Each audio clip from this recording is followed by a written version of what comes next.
Saudara-saudara, mari kita bersatu di dalam doa untuk pewartaan firman Tuhan. Kita berdoa.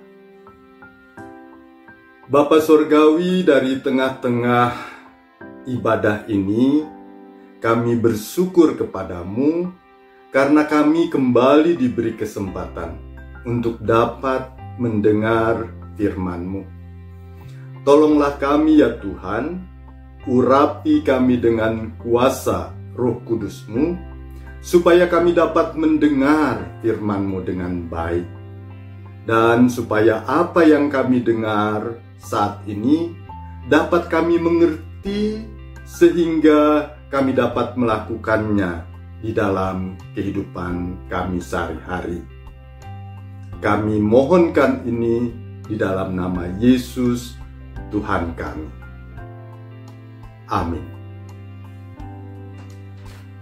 Saudara-saudara yang dikasihi oleh Tuhan, dasar renungan kita untuk kebaktian Minggu 13 September tahun 2020 ini sesuai dengan jadwal pembacaan Alkitab dari Sinode Gereja Kristen Pasundan, terambil dari Kitab Keluaran pasal yang ke-14, mulai ayat ke-19 sampai ayat yang ke-31. Saya akan bacakan bagian ini dan kita bersama-sama menyimaknya.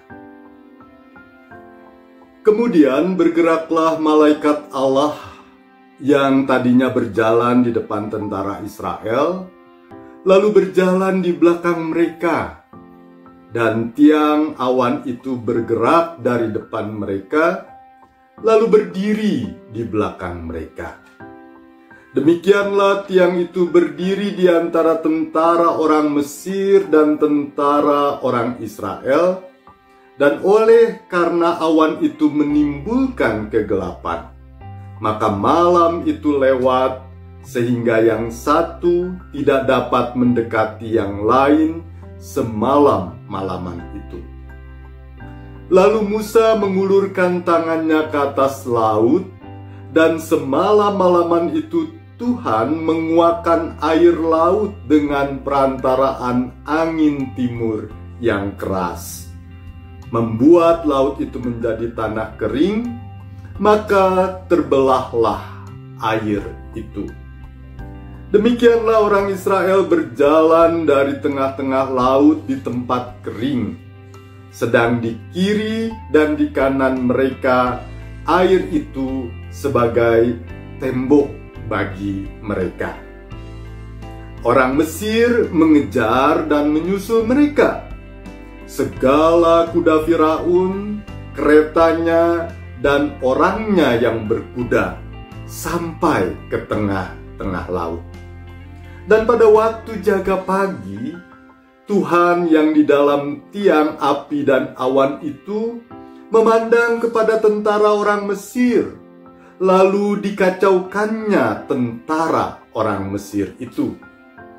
Ia membuat roda keretanya berjalan miring dan maju dengan berat, sehingga orang Mesir berkata, "Marilah kita lari meninggalkan orang Israel, sebab Tuhanlah yang berperang untuk mereka melawan Mesir." Berfirmanlah Tuhan kepada Musa, "Ulurkanlah tanganmu ke atas laut, supaya air berbalik meliputi orang Mesir, meliputi kereta mereka dan orang mereka yang berkuda." Musa mengulurkan tangannya ke atas laut. Maka menjelang pagi berbaliklah air laut ke tempatnya, sedang orang Mesir lari menuju air itu. Demikianlah Tuhan mencampakkan orang Mesir ke tengah-tengah laut. Berbaliklah segala air itu, lalu menutupi kereta dan orang berkuda dari seluruh pasukan Firaun yang telah menyusul orang Israel itu ke laut. Seorang pun tidak ada yang tinggal dari mereka. Tetapi orang Israel berjalan di tempat kering di tengah-tengah laut, sedang di kiri dan di kanan mereka air itu sebagai tembok bagi mereka. Demikianlah pada hari itu Tuhan menyelamatkan orang Israel dari tangan orang Mesir. Dan orang Israel melihat orang Mesir mati terhantar di pantai laut. Ketika dilihat oleh orang Israel betapa besarnya perbuatan yang dilakukan Tuhan terhadap orang Mesir, maka takutlah bangsa itu kepada Tuhan, dan mereka percaya kepada Tuhan dan kepada Musa, hambanya itu. Sampai di situ pembacaan Alkitab kita. Berbahagialah setiap orang yang mendengarkan firman Tuhan, merenungkannya di dalam kehidupannya sehari-hari. Haleluya. Selamat pagi, saudara-saudara jemaat GKP Immanuel Kerawang. Senang sekali hari ini saya dapat bersekutu bersama dalam kebaktian minggu bersama dengan jemaat Immanuel Kerawang, walaupun dilakukan secara virtual. Saudara-saudara, tema renungan kebaktian minggu ini adalah Allah bekerja dengan luar biasa. Tema ini diangkat dari suatu peristiwa yang terjadi dalam perjalanan Israel keluar dari Mesir menuju tanah Kanaan, tanah yang dijanjikan oleh Allah. Dalam usaha keluar dari Mesir, dari tempat mereka diperbudak itu, di satu titik perjalanan mereka, bangsa Israel seperti tiba pada suatu titik buntu. Seakan usaha mereka keluar dari penindasan di Mesir akan segera berakhir dengan sebuah kegagalan. Tidak ada jalan keluar, tidak ada kesempatan untuk melepaskan diri dari situasi terjepit pada saat itu. Di depan mereka ada lautan yang tidak mungkin dilalui dengan berjalan kaki karena tidak ada perahu di sana. Dan di belakang mereka ada bala tentara Mesir yang mengejar lengkap dengan persenjataan perang mereka. Dan tidak mungkin mereka lawan. Dalam situasi genting itu, Allah bekerja memberi pertolongan secara luar biasa. Pertama, Allah menghalangi pasukan Mesir itu dengan awan yang gelap, sehingga pasukan itu tidak dapat mendekati Israel yang telah terdesak. Itu kita baca di ayat yang ke-20 dalam bacaan kita. Lalu yang kedua, Allah menguatkan air laut itu dengan perantaraan angin timur yang keras, sehingga laut itu menjadi terbelah dan menjadi tanah kering. Itu di ayat yang ke-21. Dari cerita ini, saudara sekalian, ada dua hal yang perlu kita ingat. Yang pertama, Allah yang telah mengeluarkan Israel dari Mesir terus menyertai perjalanan mereka menuju Kanaan. Dan penyertaan Allah itu begitu nyata. Dengan melakukan suatu karya, dengan bekerja secara luar biasa. Allah bukan saja memberi petunjuk kepada Israel kemana mereka harus berjalan. Petunjuk yang pada siang hari dengan tiang awan dan pada malam hari dengan tiang api. Tetapi Allah bekerja, Allah bertindak, Allah melakukan sesuatu terhadap orang Israel. Dalam bacaan kita dijelaskan bahwa Allah semalam-malaman membuat kegelapan dengan tiang awan. Itu pekerjaan yang tidak sebentar, itu pekerjaan yang tidak sedetik saja dilakukan, sekejap saja. Tapi semalam-malaman Allah bekerja, membuat kegelapan sehingga bangsa Mesir tidak bisa melihat bangsa Israel. Kemudian, sementara mereka tidak bisa melihat, Allah bekerja dengan luar biasa, membuat air laut itu terbelah, menguatkan air laut itu dengan perantaraan air angin timur. Dan itu dilakukannya semalam-malaman. Ayat yang ke-21. Jadi Allah bekerja dengan luar biasa, artinya bukan saja karena dia punya kemampuan, kuasa yang luar biasa, tapi juga Allah bekerja secara ekstra gigih, ekstra tekun, ekstra kerja keras. Semalam-malaman Allah bekerja. Saudara-saudara, karya penyelamatan Allah memang luar biasa. Tetapi karya itu tidak terlepas dari proses panjang perjalanan Israel yang sulit. Tidak tiba-tiba saja Allah dengan kuasanya membuat Israel lompat langsung berada di Kanaan tanpa harus menjalani perjalanan itu. Allah bekerja secara luar biasa, tetapi dengan membuka jalan kepada Israel, sehingga Israel harus tetap menapaki perjalanan mereka menuju tanah Kanaan.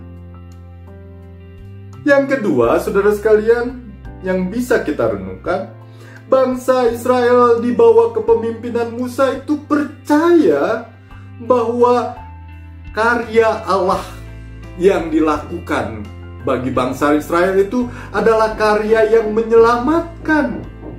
Sehingga dengan kepercayaan itu mereka menapaki jalan, menapaki laut yang telah menjadi kering itu.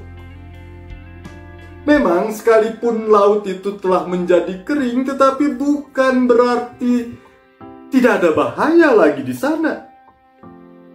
Sebab laut itu tetap saja berbahaya. Bisa saja tiba-tiba air berbalik dan menenggelamkan mereka. Dan itu terjadi pada pasukan Mesir yang mengejar mereka di ayat yang ke-26. Tapi dalam kepemimpinan Musa, bangsa Israel percaya Tuhan menyelamatkan mereka dengan karya yang besar, membuat laut menjadi kering, lalu mereka menapaki itu dengan ketekunan, dengan keyakinan bahwa Tuhanlah yang memberi jalan kepada mereka, dan bahwa mereka pasti akan selamat melalui jalan itu. Bangsa Israel dalam kepemimpinan Musa tidak tergoda untuk mencari jalan keluar yang lain. Tidak tergoda untuk melawan tentara Mesir dengan kekuatan dirinya sendiri. Atau tidak tergoda juga untuk menyerah saja kepada tentara Mesir supaya mereka selamat, supaya mereka tidak mati di tengah laut. Dan godaan seperti itu sebenarnya ada. Sebab di ayat yang ke-11 dan 12 sudah ada pikiran di tengah orang Israel yang berpikir bahwa barangkali menjadi budak di Mesir lebih baik daripada kehilangan nyawa mati di padang gurun. Tapi di peristiwa di tepi danau laut Tibrau ini, mereka percaya tanah yang kering, laut yang telah menjadi tanah kering itu adalah jalan yang dibukakan Allah, dan karena itu mereka percaya dan mereka menapaki dengan tekun jalan itu. Saudara, apa yang bisa kita renungkan dalam kehidupan kita dari peristiwa yang terjadi pada umat Israel ini? Yang pertama, saudara sekalian, dalam perjalanan hidup kita, mungkin kita sering menemui titik buntu. Mungkin sering kita mendapati diri kita ada dalam situasi terjepit, serba salah. Lakukan ini tidak bisa atau penuh dengan risiko bahaya, tidak melakukannya mundur juga penuh bahaya dan penuh risiko. Seperti situasi COVID ini. Diam tanpa melakukan apa-apa, ada risiko. Kita terhindar dari COVID, tapi kita tidak bisa memenuhi kebutuhan hidup kita karena ekonomi kita yang terbatas. Pergi melakukan sesuatu, berupaya bekerja, ada risiko. Kita bisa tertular COVID ini. Serba salah. Diam salah. Berbuat sesuatu juga salah.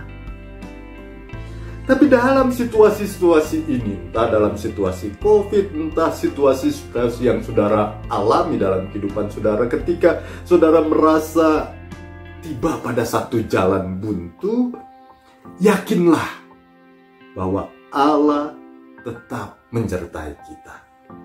Yakinlah bahwa Allah bekerja menolong kita. Marilah kita sama seperti bangsa Israel, meyakini bahwa Allah tidak meninggalkan kehidupan mereka. Sehingga ketika mereka ada dalam situasi buntu, mereka tidak putus asa. Mereka tidak kehilangan pengharapan. Paling tidak Musa memimpin mereka untuk tetap percaya bahwa Allah menyertai dan menolong mereka. Biarlah dalam situasi-situasi kita pun bisa seperti itu. Yang kedua, saudara sekalian, karya Allah sungguh luar biasa. Tetapi kita tetap harus berjalan di jalan yang dibukakan oleh Allah. Mukjizat Allah terhadap Israel yang membuat laut menjadi kering tetap harus ditapaki. Allah membuka jalan, tetapi mereka tetap harus melanjutkan perjalanan mereka. Dalam kehidupan kita mungkin kita sering mengalami betapa Allah menolong kita, menyelamatkan kita, melakukan karya-karya yang besar sehingga kita bisa keluar dari situasi-situasi sulit. Tapi syaratnya adalah kita harus punya kepercayaan kepada Tuhan. Kita harus punya ketekunan menapaki jalan itu. Setia mengikuti rancangan Tuhan yang menyelamatkan itu. Situasi pandemi ini tidak begitu saja lenyap dengan karya Allah. Saya yakin Allah tidak membuat tiba-tiba saja pandemi ini akan berakhir, COVID-19 akan lenyap dalam sekejap. Tapi saya punya keyakinan dan kita harus punya keyakinan bahwa Allah pasti memberi jalan keluar pada kita. Satu saat manusia pasti dimampukan untuk bisa menemukan jalan untuk mengatasi virus COVID-19 ini. Entah dengan cara apa, menemukan virus kah, menemukan obat kah, atau apa saja. Saya percaya, kita harus percaya bahwa Allah akan memberi jalan bagi kita. Yang harus kita lakukan adalah percaya pada jalan Allah, setia menapaki jalan Allah itu. Jangan tergoda mengandalkan diri sendiri. Jangan tergoda untuk melakukan sesuatu hal yang di luar kehendak Allah. Tapi mari kita bersama-sama menekuni, percaya bahwa Allah bekerja di tengah kehidupan kita, memberikan jalan keluar, dan mari kita tapaki, jalani, tekuni jalan itu dengan tetap percaya kepada Allah, dengan setia melakukan kehendak-Nya. Tuhan kiranya tetap menyertai dan menolong kita. Amin.